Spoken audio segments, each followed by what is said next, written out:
Jada Ellis held her breath under the big walnut bed, her cheek pressed to the cool hardwood floor of the new condo near Baltimore's Inner Harbor. Her white wedding dress wrapped around her like a soft cloud, and her veil was tangled in the springs above her head. She was trying hard not to laugh. If Darius sees me like this, she thought, he'll think a tiny angel fell out from under the bed. Stay with me to the end of this story, because what Jada hears in the next few seconds will flip her whole life upside down. And if you've ever trusted the wrong person, you'll want to see how she turns the tables. The bedroom door creaked. Jada grinned in the dark, ready to jump out. But the footsteps were not heavy and soft like her husband's. They were sharp. Click, click, click. High heels. Her smile froze. That sound could only be one person. Veronica Cole, Darius' mother, swept in like she owned the air. Even on her son's wedding day, she moved with the stiff pride of a queen. She walked straight to the bed and sat on the edge like it was a throne. The mattress dipped. The springs groaned. Underneath, Jada flattened herself, praying the bed would not squeak again. "Yes, Denise, I'm home now," Veronica said into her phone. "No, I'm in their room. The girl isn't here. Probably out celebrating. I just wanted to check something." Denise Harper was Veronica's best friend, the one who loved gossip more than sleep. Veronica lowered her voice a little, but not enough. The girl turned out to be very docile. Too docile. Darius says she's basically an orphan. Her daddy is some nickel-and-dime engineer at a plant, barely scraping by.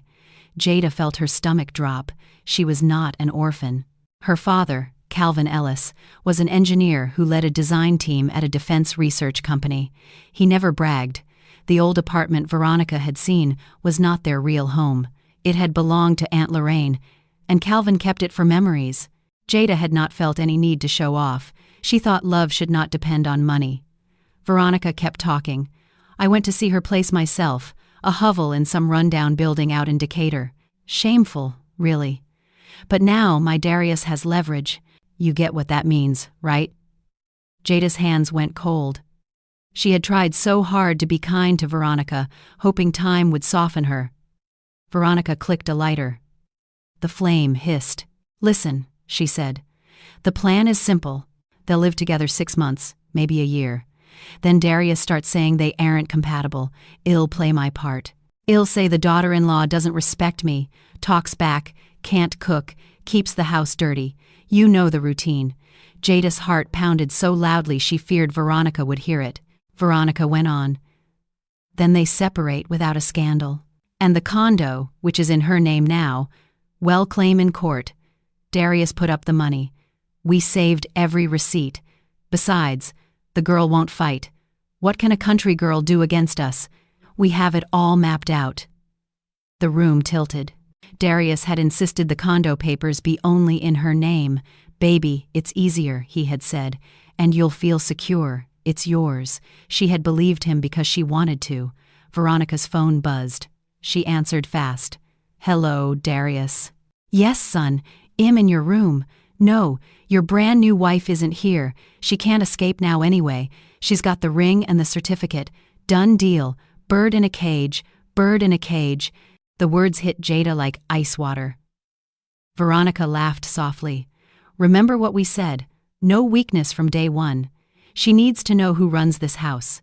Don't fall for tears. Give them an inch and they take a mile." Jada bit her lip until she tasted blood. She wanted to crawl out and scream. She wanted to run into the summer night and never look back. But she stayed still.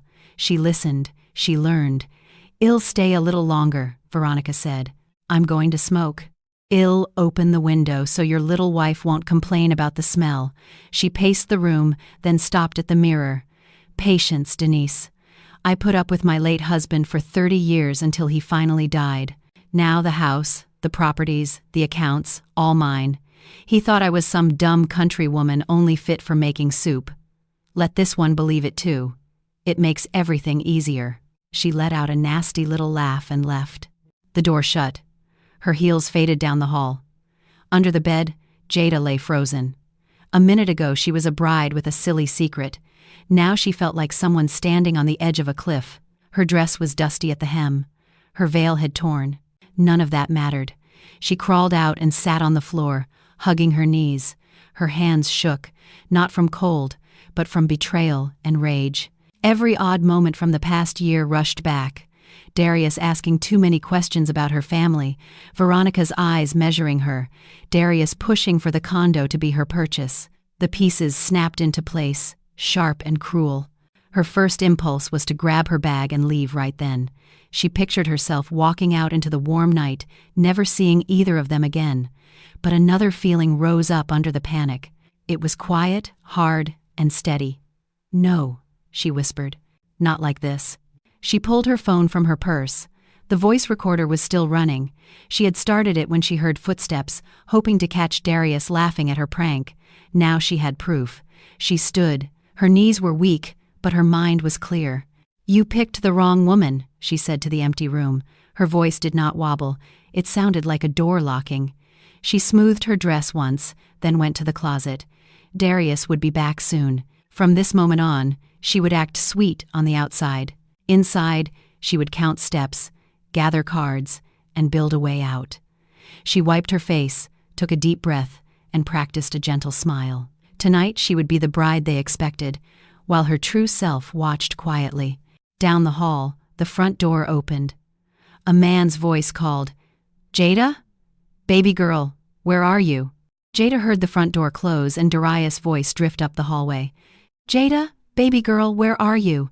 His tone was sweet and worried, the same tone that used to make her melt.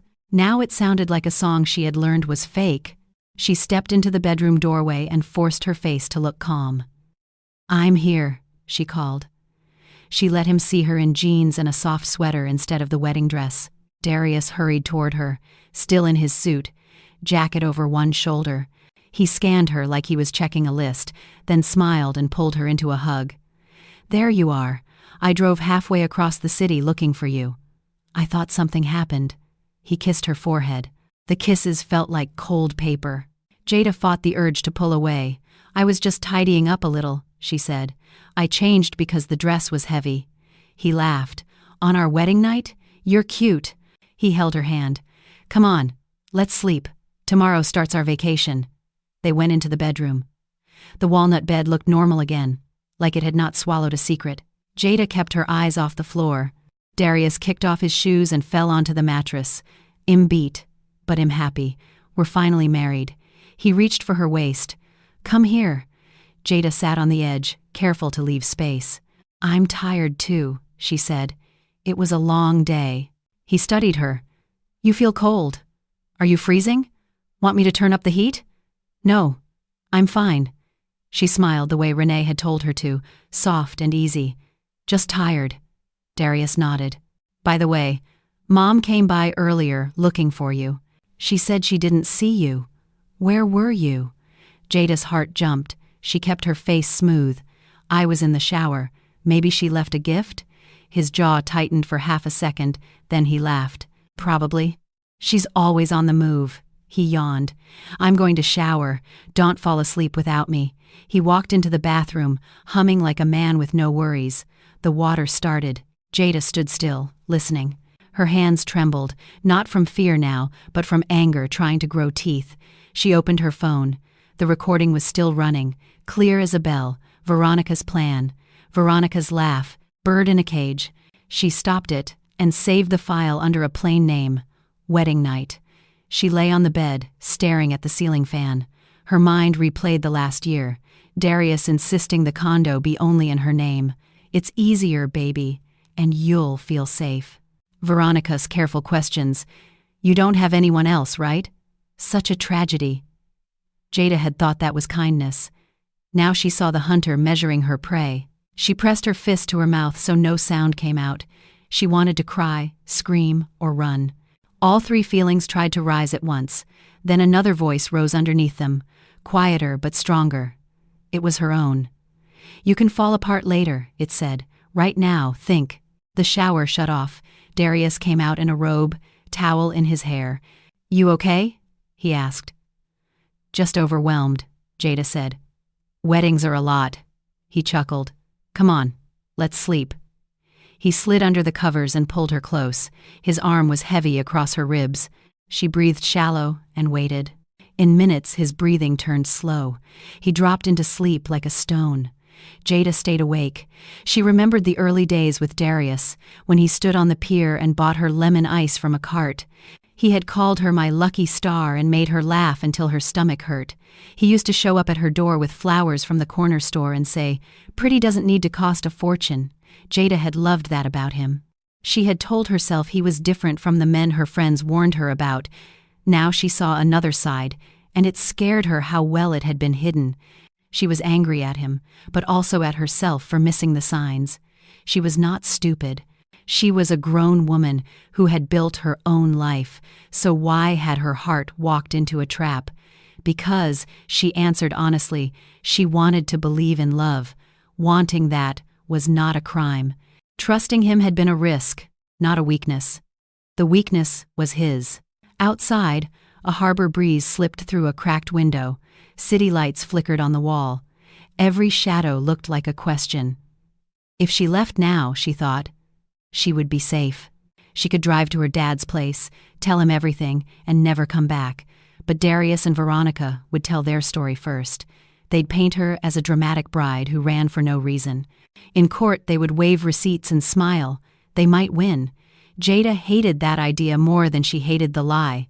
She also hated the small part of herself that still wanted to believe there was some mistake, that Darius didn't mean it. But she had heard his mother on the phone, and she had heard him agree. He had known. That truth settled in her chest like a stone, and instead of crushing her, it steadied her. "Okay," she whispered to the dark. "New rules. Rule 1, act normal. Rule 2, protect what's yours. Rule 3, gather proof, not feelings." She reached for her laptop, then stopped. Not yet. She could not risk him waking and seeing her typing at 2 in the morning. She needed rest, even if it was light and sharp. Morning came gray and quiet. Darius woke first and kissed her nose. "Good morning, Mrs. Cole," he sang. Jada almost corrected him. Her passport still said Ellis. Her heart still said Ellis, but she only smiled. "Morning." He stretched. "You want coffee?" "Sure, and an omelet, if it's not too much trouble. Mom says you're a wonderful cook." Jada nearly laughed. The same mom who had told Denise she would accuse Jada of not being able to cook. Lies stacked like dishes. "Of course," she said. "Go take your shower. I'll make breakfast." While he showered, humming, Jada set her phone to record again and hid it among the spice jars. Then she opened the freezer. Instead of eggs, she grabbed a box of pre-made pancakes. She warmed them, added whipped cream and jam, and set the plate on the table. Simple, fast, safe. She was not here to be his chef. She was here to be his mirror. Darius came out in a t-shirt. "Pancakes?" he said. "You made these so early?" "Yes," Jada said. "For you." He took a bite and frowned.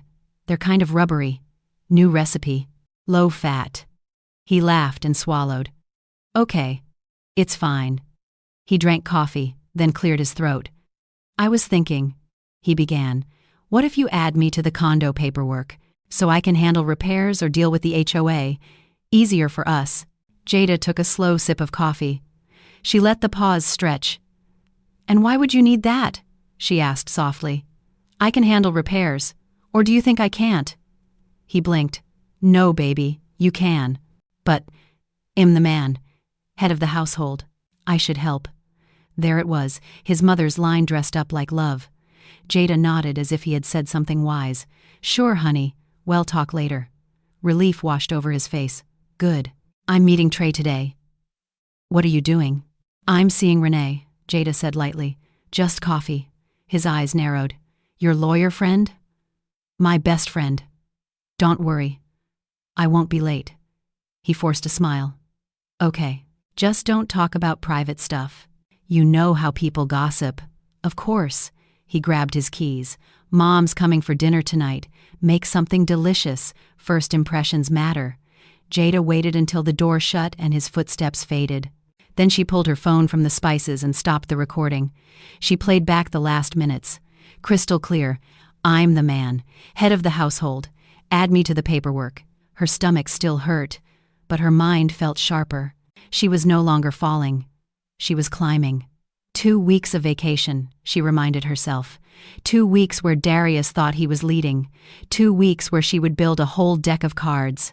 She slipped on her shoes, lifted her chin, and whispered, "Smile, Jada. Count steps. Stay awake." And for the first time since the night before, she believed she could win. Jada drove to her father's townhouse early that morning, hands steady on the wheel even though her heart felt loud in her chest. Baltimore was just waking up. The air near the harbor smelled like salt and coffee, and the streets were quiet enough that she could hear her own thoughts. Calvin Ellis was already outside when she pulled in. He wore a plain polo shirt and held a travel mug, calm as always. The second he saw her face, his smile faded. "Baby," he said, pulling her into a hug. "It's your wedding weekend. Why do you look like you haven't slept in a year?" "I need to talk serious," Jada whispered. "Right now." He didn't ask more. He just opened the door and let her in. They sat at the kitchen table. Calvin poured tea with honey, the way he used to when she was a kid and had a bad day at school. He waited, letting her find her breath. "Daddy," Jada began, "do you remember when you offered to put your share of Ellis Systems in my name someday?" "Yes." His eyes narrowed a little. "Why?" "I need it transferred today." Calvin went still. "What happened? Did Darius do something to you?" "Not yet," she said. "But he planned to. His mother planned it.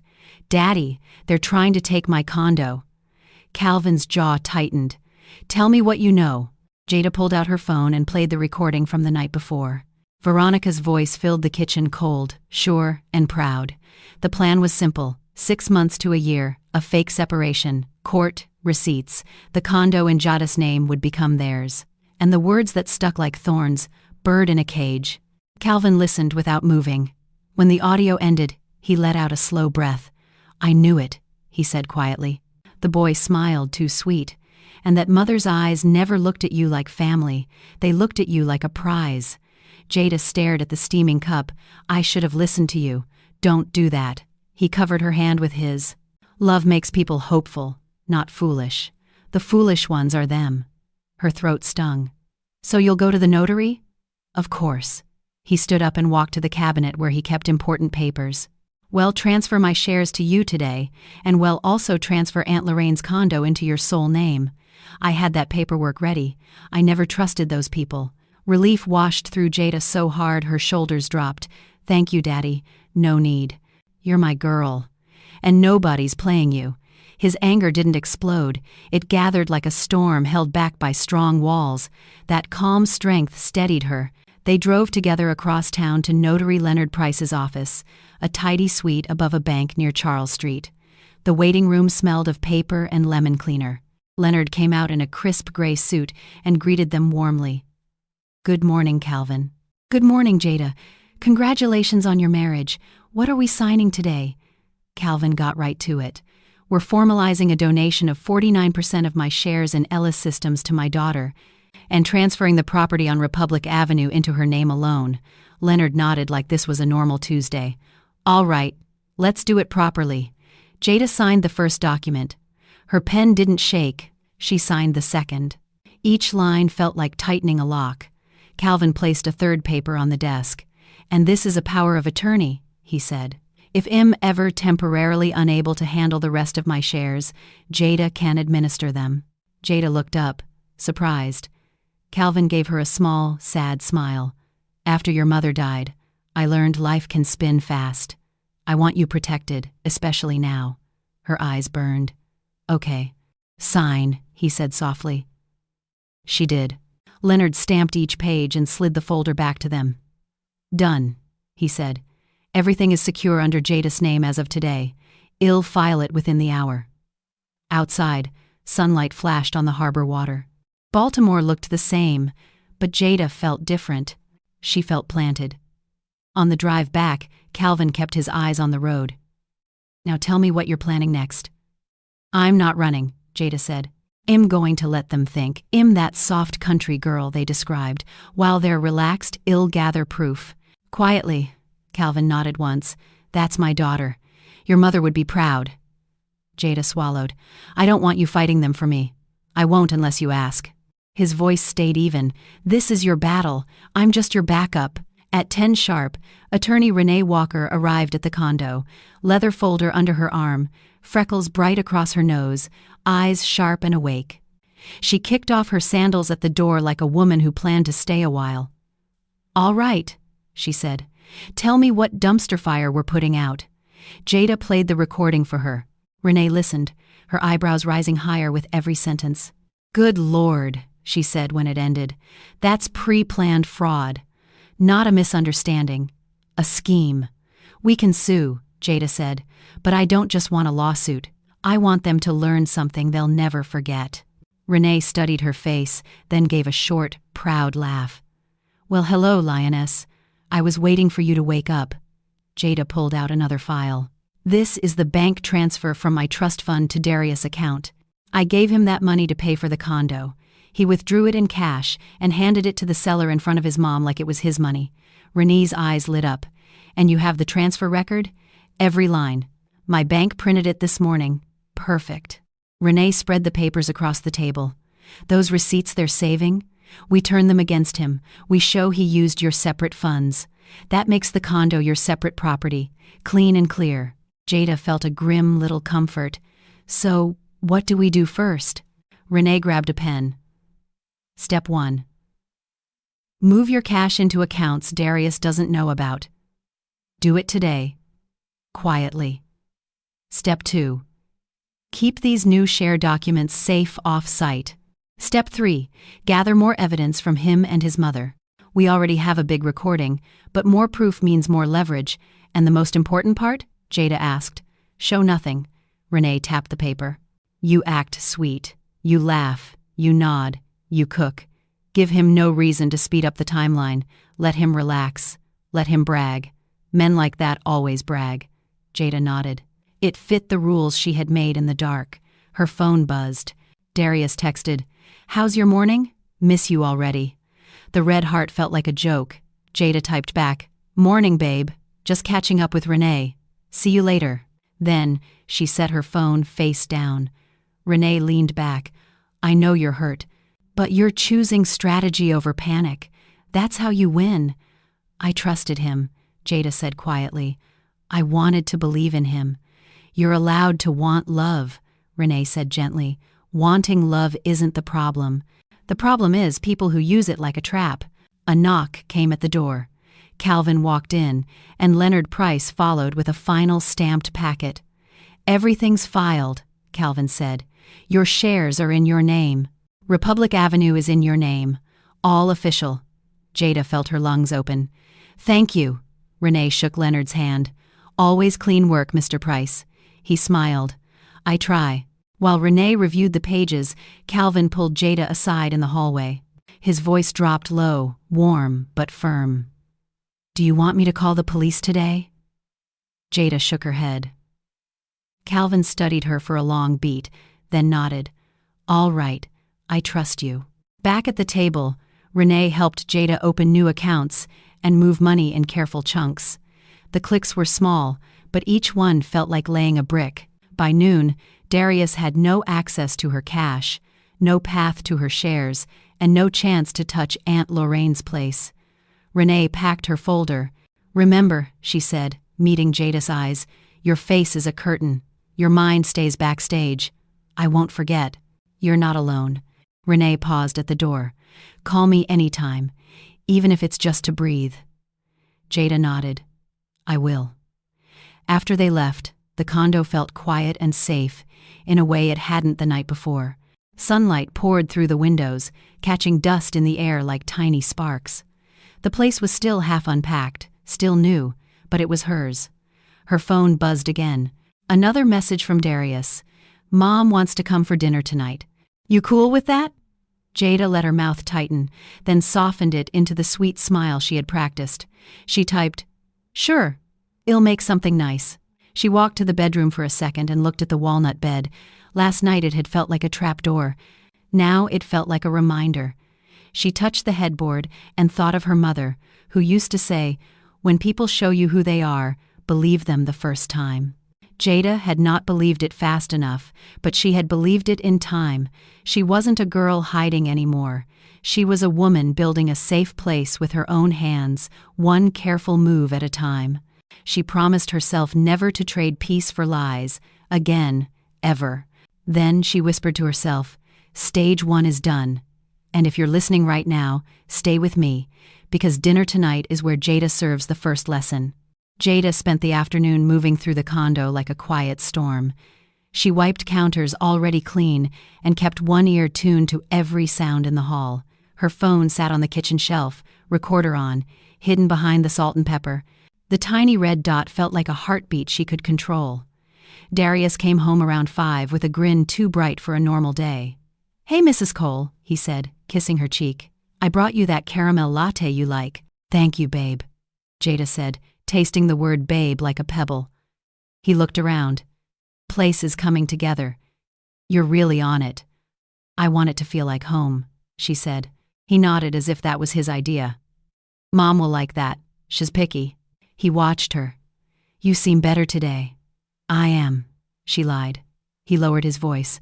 "About the condo paperwork. Well, talk later, right?" "Later," she said. Sweet on top, sharp underneath. He didn't push. He went to change, and Jada stayed in the kitchen, thinking of Renee's words, "Give him no reason to speed up." Tonight wasn't war. It was a small crack in their confidence. She opened the fridge and pulled things out with careful joy. First, she rinsed chicken giblets and dropped them into a pot. She added too many bay leaves, peppercorns, and enough chili to sting the throat.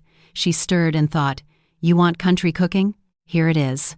Next, she boiled rice until it turned to paste, then mashed it into a gray glue. She set it in a bowl like it was fancy. Then she opened a can of corned beef that was a week past its date.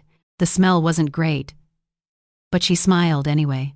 She mixed it with boiled potato and mayonnaise until it looked like pink mush. Last came dessert.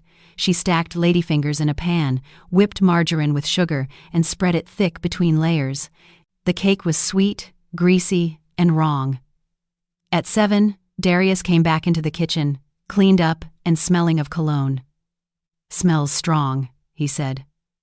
"Grandma's recipe," Jada replied. "She was from the country," he laughed. "Mom likes real food. You'll be fine." At 7:30, the doorbell rang. Jada opened the door with her brightest smile. Veronica Cole stood there in a sleek navy pantsuit, hair smooth, lips deep red. Her perfume was sharp and expensive. She air-kissed Jada's cheek. "Jada, darling, congratulations again. How are you two settling in? Happy?"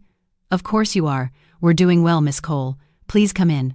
Veronica walked in without waiting, scanning the room like an inspector. She sat at the table with her spine straight. Darius hovered beside her like a boy trying to please his teacher. "You look tired, Mom," he said. "Diet," Veronica replied. "I haven't eaten all day." Her eyes flicked to Jada. "But I'm sure you weren't." Jada only smiled. "Dinner's ready." She carried out the broth, steaming and dark. Veronica raised a brow. "What is this?" "Chicken broth," Jada said. "With spices." Veronica took a spoonful. Her eyes widened. She coughed and grabbed her water. "That is bold," she said. "Helps digestion," Jada replied. Next came the rice glue. Veronica stared at the gray mound. "Is that rice?" "Yes. Overcooked on purpose. I'm dieting. I'll skip starch." Jada nodded. She set down the corned beef salad. Veronica sniffed, then leaned back. "Am allergic to mayonnaise." Darius blinked. "Since when?" "Since always," Veronica said at once. "You just never listen." Darius went quiet. Finally, Jada carried out the cake. "I made this just for you." Veronica stood so fast her chair scraped. "I'm feeling unwell. Stress. Son, walk me to the car." "But you barely ate," Darius protested. "It'll be fine," she snapped, then turned sweet to Jada. "Thank you for the effort, dear." They left. Jada watched from the window. Outside, Veronica waved her arms, scolding her son. Darius nodded and tried to calm her. At last she drove off. Darius came back in, shoulders tight. He shut the door harder than he meant to. "Jada, what was that? What thing?" she asked, collecting plates. "That dinner. You ruined it on purpose," She turned slowly. "Why would you say that? I cooked all day. It was trash," he burst out. "My mother says they don't serve stuff like that in basic training." Real fury flashed in Jada's chest, but she let her eyes fill instead. One tear slid down her cheek. "Excuse me," she whispered. "You said she eats everything." "I tried." Darius froze. The anger drained from his face. "Baby, no. I didn't mean it. You just called my food trash." "I overreacted," he said quickly. "Mom is used to a certain standard." "So am I," Jada said softly. "Respect is a standard too." He blinked, not sure what to do with that. "You're right. I'm sorry." Jada pulled her hands free gently. "I won't cook for your mother again. She can bring her own food." "No, don't say that." Darius reached for her. "I'll take you out tomorrow." "Well, smooth it over." "Well, see," Jada murmured, and went to the bedroom. She shut the door and wiped her face. In the mirror, her hurt wife mask fell away, and the clear strategist looked back. In the living room, Darius paced, then started texting. Let him report to Veronica. Tonight had done its job. It showed Veronica that Jada wasn't clay. It showed Darius that when she cried, he folded. Good to know. Jada sat on the walnut bed and looked at the dark space underneath. Last night it had been a hiding place. Tonight it felt like a doorway Shed walked through. She labeled the morning audio kitchen talk and added a note, "Head of household line, condo papers, evidence." A soft knock came. "Jada, can I come in?" "Not yet," she said, letting her voice tremble. "I'm sorry." "I know." He waited, then walked away. The silence felt like space to breathe. Jada lay back and stared at the ceiling. One thought settled deep. They think this was a first impression. They don't know it was only her first move. Tomorrow she would smile again, nod again, and keep gathering proof. She would play the sweet wife until the deck was full. For now she closed her eyes and listened to the city hum beyond the window. The game had started, and Jada was no longer the one under the bed. That night, she didn't sleep much. Darius came in later, trying to be gentle. He rubbed her shoulders, offered to order dessert from a bakery, even joked about how Mom can be dramatic. Jada gave small answers and turned her face to the wall. The less she said, the more he guessed, and every guess he made sounded like Veronica's voice. In the dark, while he finally drifted off, Jada opened her chat with Renee and typed a short update. Dinner happened. She hated it. He blew up, then apologized. "I'm recording everything." Renee replied with one line. "Good. Keep your mask on." The next morning, Darius acted extra sweet, the way people do when they feel guilty. He brought flowers from the lobby shop and said, "Let's reset. I want Mom to see we're solid." Jada thanked him, kissed his cheek, and kept her smile light. Inside, she counted another point for her notebook. Guilt makes him soft. Later that day, Veronica called him on speaker. Jada heard her sharp tone even from the hallway. "You need to control your wife," she said. "Don't let her disrespect you." Darius lowered his voice and promised, "I'll handle it, Mom." Jada walked past the door as if she hadn't heard, but her phone in her pocket recorded every word. By the third day, he started following the script more clearly. He complained about tiny things, like the way she folded towels or the brand of cereal she bought. He asked for receipts when she picked up groceries. He hinted again about adding his name to the condo. Each time, Jada answered softly, "You're right, honey," or "We can talk later," while the recorder on her phone kept stacking bricks of proof. At night, she practiced being calm. She watched his face when he tried to boss her around. The harder he pushed, the more nervous he looked, like a man afraid of failing a test. She almost felt sorry for him, then remembered the word bird, and the pity went away. She wasn't rushing, she was fishing, and he was swimming straight into the net. Soon, she would choose the moment. Jada kept her gentle wife mask on like a soft scarf she could pull tight whenever she needed. The condo near the inner harbor looked peaceful from the outside, but inside it felt like a stage where every line mattered. She woke early, made coffee, and smiled when Darius walked into the kitchen. She laughed at his jokes. She asked about his day. Her phone sat nearby, recording, always recording. Darius tried to act normal for 2 days after the terrible dinner. Then the script his mother wrote for him started to show. It came out in small, sharp ways, like splinters you don't see until they hurt. On Monday morning, he frowned at the grocery bags. "Why did you buy this brand of orange juice? It costs more." "It was on sale," Jada said sweetly. He opened the receipt and tapped it. "You should tell me before spending. We're a team now. I'm the head of this household, remember?" Jada lowered her eyes the way a hurt wife might. "Okay, honey, I'll do better." Her stomach turned, but she kept her voice soft. The recorder caught everything. On Tuesday, he looked at the living room and sighed. "We should move that couch. Mom says it blocks the energy." Jada blinked. "Your mom hasn't even seen the couch in this spot." He shrugged. "She knows these things. She has taste." "Sure," Jada said, and moved the couch a little just to end the talk. She wrote a note in her mind. He uses Mom as a shield. By Wednesday, he started bringing up the condo again, but in a sneaky way. The HOA emailed about parking stickers, he said over breakfast. "Wouldn't it be simpler if my name was on the paperwork too?" Jada spread jam on toast slowly. "I can handle the HOA. You're busy." His eyes narrowed. "Busy doing what?" "You're on vacation." Jada gave a small laugh. "Busy making our home nice." "Well," he said, "I want to help. I'm your husband." She looked up with innocent surprise. "And you can help. But my name is enough for paperwork." His jaw worked like he wanted to argue more. Then he stopped suddenly, like he heard Veronica's warning about no weakness. "Well, talk later," he said, copying her words. Every day, he tested her like that, poking and pulling. The funny part was that he didn't seem to enjoy it. Each time he pushed, his shoulders got tight and his eyes flicked away, as if he already felt guilty. But guilt doesn't make a person honest. It only makes them careful. Jada knew that now.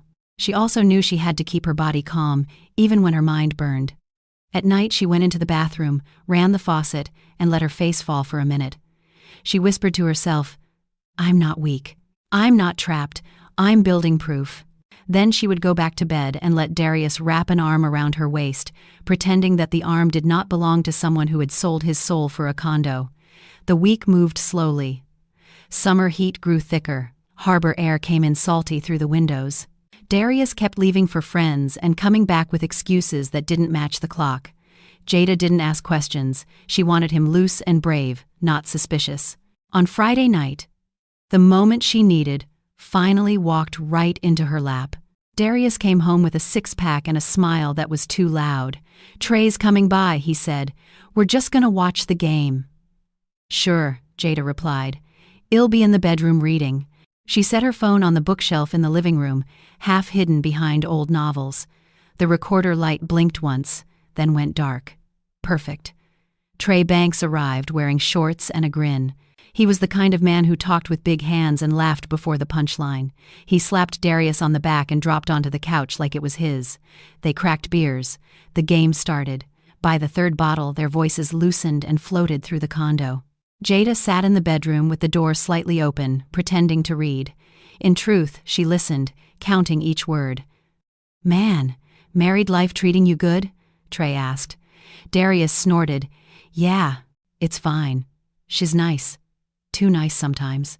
Trey laughed. "That's not a problem. It will be," Darius said, and Jada heard the pride in his voice.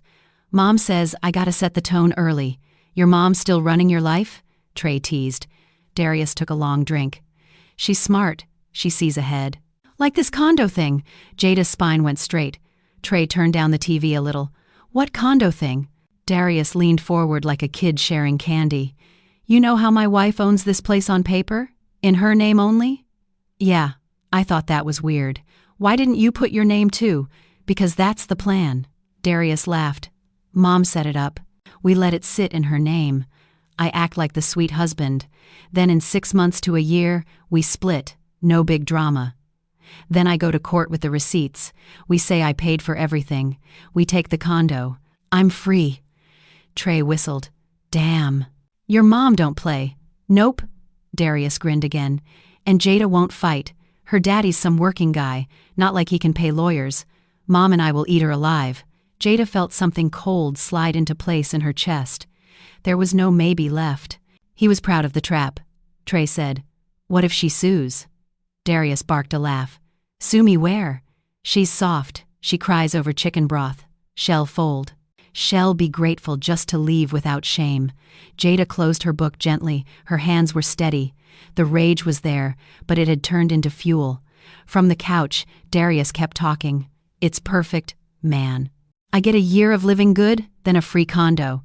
Trey chuckled. Guess you hit the jackpot. Exactly, Darius said. Mom always said marry smart, not sweet. Jada smiled in the dark bedroom. Working guy, huh? Soft girl, huh? Well, see? She waited until their laughter got louder, until the game pulled them back in. Then she slipped out to the kitchen, poured water, and walked past the bookshelf. Her phone stayed hidden, soaking up every syllable. Later, after Trey left, Darius stumbled into the bedroom, smelling like beer and victory. He kissed her forehead. You okay, baby? Fine, Jada said softly. He fell asleep in minutes. Jada stayed awake again, but this time her thoughts were sharp and lined up like soldiers. She pulled the phone from the shelf and listened right away. Every word was clear. Plan, court, take the condo, eat her alive. She emailed a copy to Renee and saved another to a cloud drive Calvin controlled. 2 backups.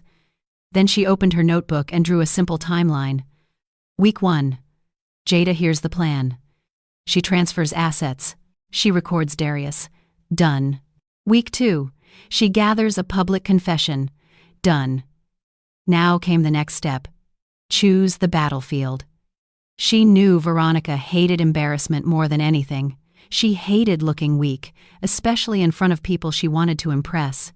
Jada also knew Darius was a puppet, and puppets panic when their strings are cut where others can see, so Jada decided she would not confront them in private. She would do it in front of witnesses, with Renee there, with the recordings ready, and with her own voice calm and sure. She didn't want to scream. She wanted them to feel the floor drop under their feet the way hers had. On Saturday morning, Darius woke cheerful.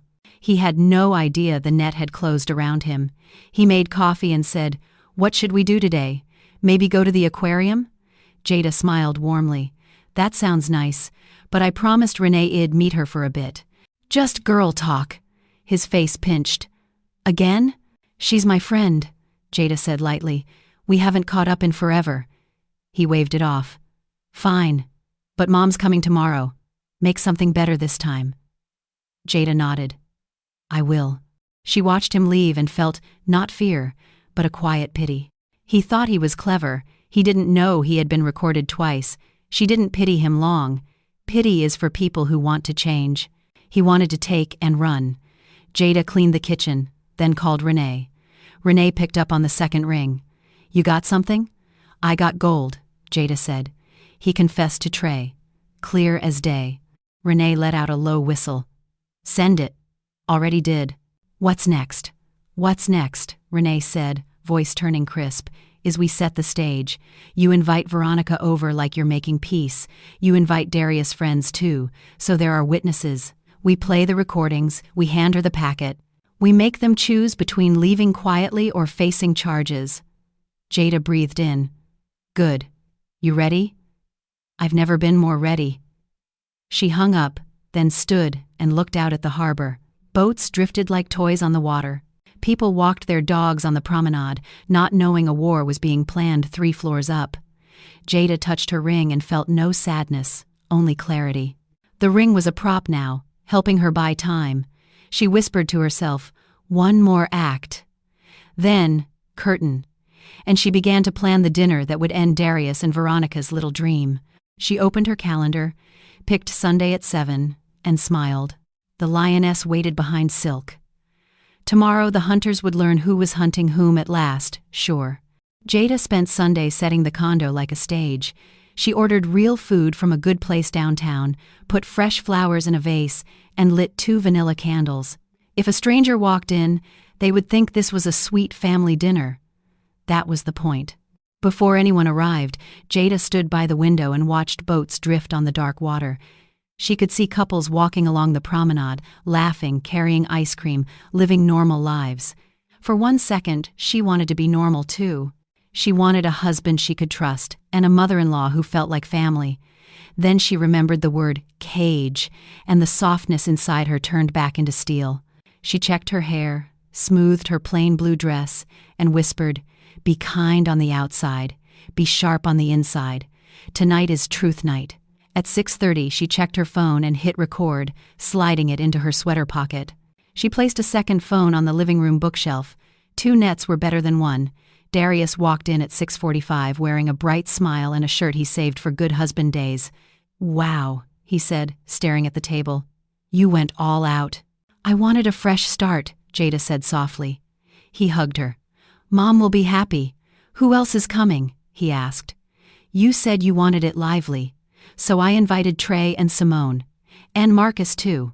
Darius nodded, pleased. He had no idea Trey's wife would be the worst witness for him. At 7, the bell rang. Trey Banks came in with his wife, Simone. Trey was loud and playful. Simone was quiet, with eyes that missed nothing. "Hey, newlyweds!" Trey boomed. "We brought dessert. Come in," Jada said warmly. Before they reached the table, Jada offered Simone sparkling water and asked about her work. Simone said she was tired from a long week at the clinic. Jada nodded, thinking, a tired woman still sees truth better than a drunk man. Trey teased Darius about married life, and Darius laughed too fast. Marcus Reed arrived next, cheerful and talkative. Darius' co-worker. He liked to drink and tell stories. Perfect. Marcus tugged at Darius' shoulder and joked, "Man, you didn't waste time getting married. You better treat Jada right. She's too good for you." Darius laughed nervously. I know. At 7:25, Veronica Cole arrived like she owned the hallway. Cream blazer, gold earrings, sharp perfume, sharper smile. She sniffed the air and looked pleased. "Now this smells right," she said. "I wanted to apologize for last week," Jada replied. "I hope we can start over." Veronica patted her shoulder like a queen blessing a servant. "Good attitude, dear." They sat. The meal began with polite talk. Veronica told stories about Darius as a boy. Trey laughed too hard. Marcus asked for more bread. Simone just watched. Veronica smiled thinly and said, "My son is a good man. He just needs a calm wife." Jada answered sweetly, "I am calm, Miss Cole." Her phone heard everything. Halfway through, Veronica leaned back. "Darius always said he'd marry a princess." "Mom, please," Darius groaned. "Well, he didn't get a princess," Veronica said sweetly, "but Jada is not bad either." The words hung there. Trey paused. Marcus looked down. Simona's eyes narrowed. Jada stood and lifted her glass. "Friends," she said calmly, "I want a toast. To family, to honesty, to trust, to love that does not hide in the dark." Everyone raised their glasses, and since tonight is about honesty, Jada went on, "I want to share something. It's a recording I made by accident on our wedding day." Darius froze. "A recording?" "I was hiding under the bed to surprise you," Jada said, "but someone else walked in first." Veronica's smile stiffened. "What are you talking about?" Jada tapped her phone and hit play. Veronica's own voice filled the room. "The plan is simple. 6 months, separation, keep the condo, receipts. The girl won't fight." Jada watched each face like a scientist watching a reaction. Trey's eyes jumped from the phone to Darius and back again. Marcus swallowed hard. Simona's hands tightened around her glass, and her look turned from surprise to disgust. Veronica's face went from proud to terrified in a heartbeat. Jada felt no joy in it, only a steady, clean sense of truth landing where it belonged. No one moved. Trey's eyebrows shot up. Marcus' fork stopped. Simone stared at Darius like Shed never met him. "Turn that off," Veronica snapped. Jada pressed pause. "I'm not done." Darius jumped up, chair scraping. "Jada, what is this? Where did you get that?" "Under the bed. On our wedding night." "That's fake!" Veronica shouted. Jada looked at her. "Then maybe this is fake too." She hit play again. Darius' voice rolled out, drunk and proud. "Mom set it up, 6 months to a year. We split. I take the condo. Jada won't fight. Well, eat her alive." Simone inhaled sharply. Trey went stiff. Marcus whispered, "Oh, damn." Darius stepped toward Jada, hands raised. "Baby, you don't understand. Sit down," she said. Soft voice, hard landing. He stopped anyway. The doorbell rang. Jada nodded toward the hall. That's my lawyer." Attorney Renee Walker walked in, neat and calm, holding a thick envelope. "Good evening," she said. "Miss Cole, this is for you." Veronica's fingers shook as she opened it. Her face drained of color. "What is this?" Darius asked. "A criminal complaint," Renee said. "Fraud, conspiracy, attempted theft. We also have questions about your late husband's death. No autopsy, no records, and a nurse who remembers a strange injection. It was a bluff, but Veronica didn't know. Fear hit her like cold water. "That's a lie," she whispered. "I didn't kill anyone." Darius stared at his mother, then at Jada. "Mom, is that true?" "No," Veronica snapped. "Your father was sick. I did everything for you." Jada placed more papers on the table. "These are the bank transfers from my trust fund to Darius. The cash he used to pay for this condo was my money. Every cent. Here are the dates. Here is the trail." Darius reached out, then pulled back like the pages burned. Jada looked at him steadily.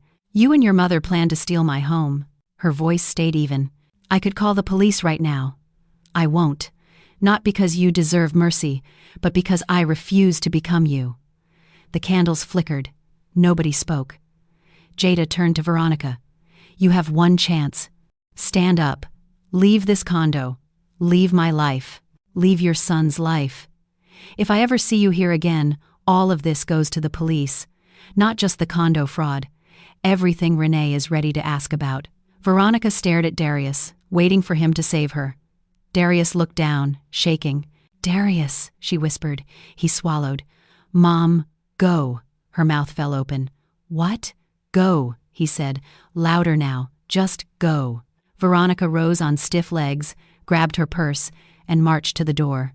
She turned back, eyes full of poison, but Renee's look stopped her. She left, the door slamming behind her. Simone stood at once. "We're leaving too," she said, voice sharp. She looked at Trey. "And we're talking at home about what you knew."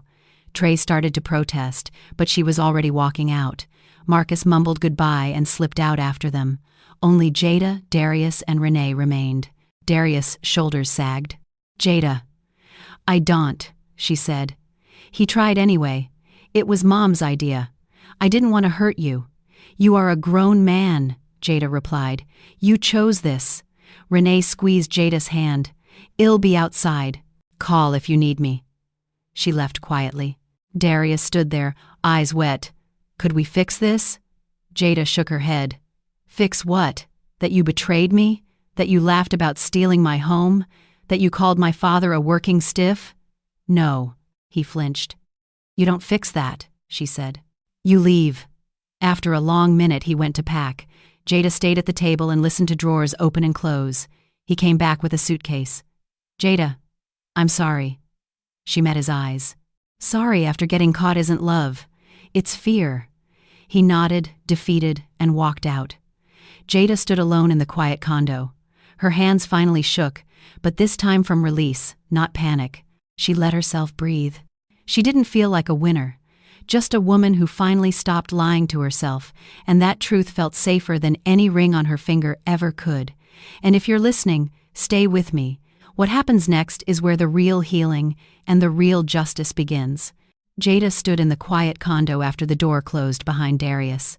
The vanilla candles still burned, but the room felt lighter, like someone had opened a window inside her chest. A few hours ago, she had been a smiling bride. Now she was a woman who had pulled the mask off two liars. Her knees went weak. She sat at the table, pressed her palms to the wood, and let one deep breath out. She wanted to cry, but the tears wouldn't come. The hurt was real, yet it didn't get to drive her anymore. Renee slipped back in, careful and steady. "You okay?" Jada nodded. "I will be." "Tonight was clean," Renee said. "No yelling, just truth. Judges love truth." "I didn't do it for a judge," Jada answered. "I did it for me." Renee set a folder down. "Tomorrow we file. Your money and shares are already safe. He can't touch this condo unless he fights, and with your recordings he won't dare." Jada stared at the empty chair where Veronica had sat. "You think hell just back off?" "Men like him fold when the story turns public," Renee said, and his mother just lost her grip. Do you want me to stay? No. I need one quiet night. Renee squeezed her hand once and left. Jada cleaned the table slowly. Each plate she washed felt like wiping away a lie. When the kitchen was done, she opened the window. Harbor air rolled in, salty and cool. Somewhere below, a couple laughed. Life kept moving. So would she. Sleep came in thin pieces. Memories tried to bite Darius laughing with Trey. Veronica saying bird in a cage. Jada let the images pass like trains she no longer had to board. Morning brought gray clouds and a steadier heart. She called her dad first. Calvin answered on the first ring. "Princess?" "I'm okay, Daddy." He left. "I'm filing for divorce today." Calvin didn't sound surprised. "Whatever you need, I'm with you." "I'm sorry I didn't listen earlier." "Listening is hard when love is loud," he said gently. "You listened in time." At 10, Jada met Renee at her office. The waiting room was full of tired people. Jada had never felt calmer. Renee slid the packet across her desk. "Sign here, here, and here." Jada signed. The pen moved smooth. She didn't feel like she was losing a husband. She felt like she was returning a mistake. "Well, request a simple dissolution," Renee said. "No support. No property claims. Hell be served today." "Do I have to see him in court?" "Probably not. Hell avoid it. But if he shows up, you already won." They stepped outside. The clouds were breaking, a strip of blue sky showing through. Jada's phone buzzed. "Darius." She answered on speaker so Renee could hear. "Jada, can we talk?" His voice was small. "We already did." "I'm sorry. Mom is blaming me. She says you set her up. She set herself up. You helped her." Jada kept her tone flat. "I filed this morning. Don't call me again unless it's through Renee." Silence, then a rough exhale. "Okay. I won't fight it. Goodbye, Darius." She hung up. Her hand didn't shake. News spread quickly. That evening, Simone called. "I'm sorry," Simone said, breath tight with anger. Trey didn't know the full plan, but he heard Darius bragging before. "If you need a witness, I'll show up." "Thank you," Jada said, "but take care of yourself first." 2 days later, Darius was served at work. He signed the acknowledgement the same afternoon. Renee emailed Jada a copy. One line sat on the form. "No claims to property." Jada read that line twice. It felt like a door clicking shut. Veronica tried once more. 3 nights after filing, she showed up in the lobby demanding to be let in. The front desk called Jada down. Veronica stood there stiff as a blade. "You think you won? You humiliated me." "You humiliated yourself," Jada said quietly. "Leave before security escorts you out. This condo is my son's. Then prove it in court." Jada didn't raise her voice. "Renee has everything. Walk away." Veronica saw the eyes on her, hated being watched, and snapped her purse shut. "You'll regret this." "I regret trusting you," Jada said. "That's enough regret." Veronica left, heels sharp on marble. Jada watched her go and felt something settle. Monsters shrink in the light. The divorce moved fast. No drama, no court date. Darius vanished from her routine like a bad song she finally turned off. A month passed. Jada went back to her job at the design lab. She started eating lunch with coworkers again. Some mornings she still woke up tight-chested, but the tightness loosened quicker every day. Her life was hers, and that simple fact felt like sunlight. During that month, Jada rebuilt the condo in small, quiet ways. She took down the framed wedding photo from the hallway and replaced it with a picture of her parents at a beach picnic. She boxed up the gifts Darius' side of the family had brought and sent them back with simple notes. "Thank you, but I can't keep this."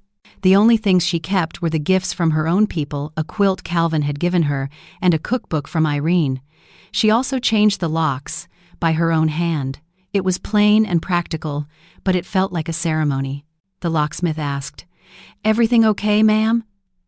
Jada smiled and said, "Better than okay, just making sure my home is mine." When he left, she turned the new keys in her hand and let herself feel proud. At work, a few coworkers had heard rumors and asked if she was all right. Jada didn't spill drama. She only said, "I'm safe. I'm moving forward." Her boss handed her a new project folder and said, "We need your brain." Jada opened it, and felt a spark she hadn't felt in weeks. Building systems, solving problems, making things work, that was her true language, and it was still hers. One Saturday she walked alone along the harbor. The water was choppy. She watched gulls dip and rise and thought about how close she had been to losing herself. She didn't hate Darius anymore. Hate meant he still lived in her head. She didn't forgive him either. Forgiveness had to be earned. What she felt was calmer, release. She had stepped out of the cage, and she wasn't going back in for anyone. Near the end of the month, a letter arrived from Darius. 2 short pages, shaky handwriting, full of "I'm sorry and I was weak." He promised he was cutting ties with Veronica and starting over. Jada read it once, then folded it and placed it in a drawer, not as a hope, but as a reminder. People can change, yes. But her job was not to wait for it. Her job was to live. One Friday after work, she met Renee at a small cafe near Fells Point. They sat outside with hot chocolate. "How's it feel to be a free woman?" Renee asked. Jada stirred the foam. "Like I can breathe in my own house," Renee grinned. "Correct." A tall man walked into the cafe then, holding a laptop bag and looking for a seat. He had warm brown skin, honey-colored eyes, and a calm face that looked used to solving problems. He glanced around, saw no open tables, and came toward them. "Excuse me," he said politely. "Would you mind if I sit here? My computer's dying and I need to finish some drawings." "Go ahead," Renee said, too cheerful. The man sat and opened his laptop. Blueprints filled the screen. Jada spoke before she meant to. "Are you an engineer?" He looked up, surprised, then smiled. "Design engineer, space systems. I'm Malcolm Carter." Jada felt a small flicker in her chest, curiosity, not fear. "I'm Jada Ellis. I work in procurement for defense design." "Then we're cousins in the same family," he joked. Renee stood quickly. "I just remembered I left something in my car." "Don't let her steal your seat," she told Malcolm, then winked at Jada and walked off. Jada rolled her eyes but couldn't stop smiling. Malcolm turned back to her. "So what kind of projects do you handle?" Jada took a breath and began to talk. The words came easy. For the first time in a long time, she wasn't explaining herself to someone who wanted to take from her. She was simply being herself. And that, she realized, might be the real beginning of the next chapter. Jada and Malcolm stayed in that cafe until the sun slid down behind the brick buildings. At first, they talked about work, simple things like deadlines and stubborn machines that never behave. Then they drifted to books, old movies, and the strange way a city can feel lonely even when it's loud. Malcolm listened in a way Jada was not used to anymore. He didn't interrupt to prove a point. He didn't tilt his head like he was judging her. He just listened and smiled when she smiled. When she laughed, it felt easy, not forced. When the cafe lights flicked on, Malcolm glanced at the clock. "They're about to close," he said. "I don't want to get you kicked out on our first meeting." "Our first meeting?" Jada teased, surprising herself. He grinned, a little shy. "Well, I hope there will be a second." Jada felt a warm flutter, like a small bird landing softly, not a bird in a cage. "Maybe," she said, "if you're brave enough to keep talking with me." "I'm brave enough," he said, and there was no show in it, just truth. Outside, a cool wind moved off the water. They walked together toward the harbor. At the corner, they stopped. "Can I have your number?" Malcolm asked. "I'd like to see you again. No pressure." Jada looked at his face. He wasn't demanding. He wasn't playing a game. He was asking, like a good person asks. She gave him her number, and he typed it in slowly like it mattered. "I'll call you tomorrow," he said. "I'll answer," Jada replied. That night she went home feeling strange, in a good way. The condo was quiet, but it wasn't heavy anymore. She took off her shoes, turned on a small lamp, and stood for a moment in her living room. A month ago, this place had felt like a trap built by other people. Now it felt like a house she had saved with her own hands. She opened the drawer where she had put Darius' letter. She read it again, not because she missed him, but because she wanted to remember what the truth looked like when it finally came out.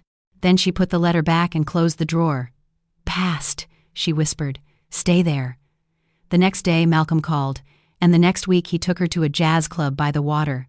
Not a fancy one. Just warm lights, wooden tables, and a saxophone that sounded like honey. He asked her what music she liked. He asked about her childhood in Baltimore. He asked about her mom, her dad, her dreams. He never asked about her money.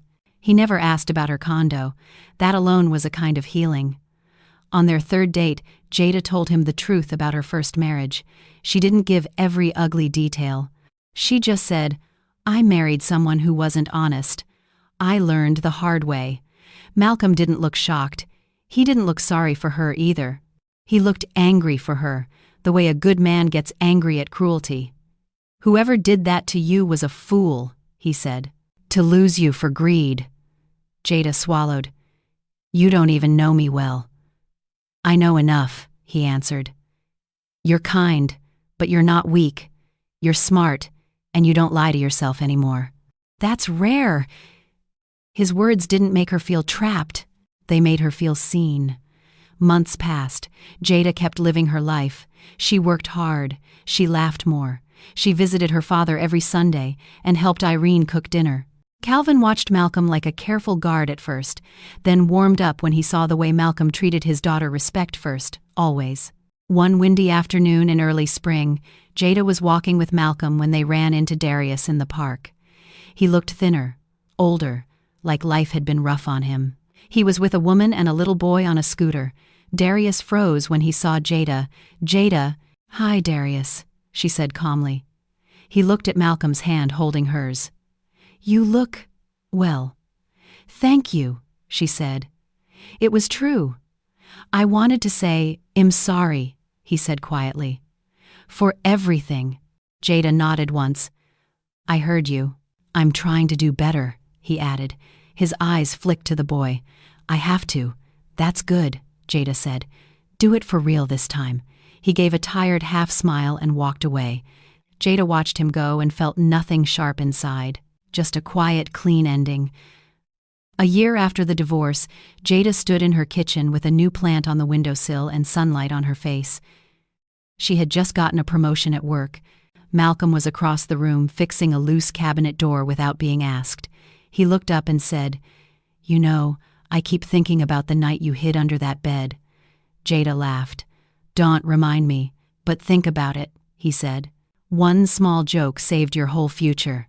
"It did," Jada admitted softly. "That tiny moment changed everything." Malcolm set down the screwdriver and came to her. "And I'm glad it did. Because I found you on the other side of it." Jada leaned into his hug. She still didn't believe in fate the way some people do. She believed in choices, in truth, in courage that shows up when you need it most. She had made her choice that night under the bed. She had chosen herself. And life, in its strange way, had answered. Later, when the evening came and the harbor lights turned gold, Jada stood on her balcony. She looked down at the streets where people hurried to dinner, to home, to love, or to mistakes they hadn't learned from yet. She wished them all the lessons she had learned. Don't hide from the truth. Don't hand your life to people who treat love like a tool. And if you get hurt, don't let the hurt turn you into stone. Let it turn you into someone who knows her own worth. Inside, Malcolm called, "Tea's ready." Jada smiled. "Coming." She stepped back into her safe home. Not perfect, not fairy tale, but honest. And that was better than any dream she had ever been sold. And to you, my dear listener, thank you for staying with this story all the way to the end. If it touched your heart, please subscribe so we can keep sharing more real-life tales together. If you saw something you didn't agree with, tell me in the comments. I truly read them. And if you enjoyed this video even a little, tap the like button to help the channel grow, so the next stories will be even stronger and closer to what you love. Thanks again for watching, and click the end screen to jump into the next 2 stories waiting for you right now.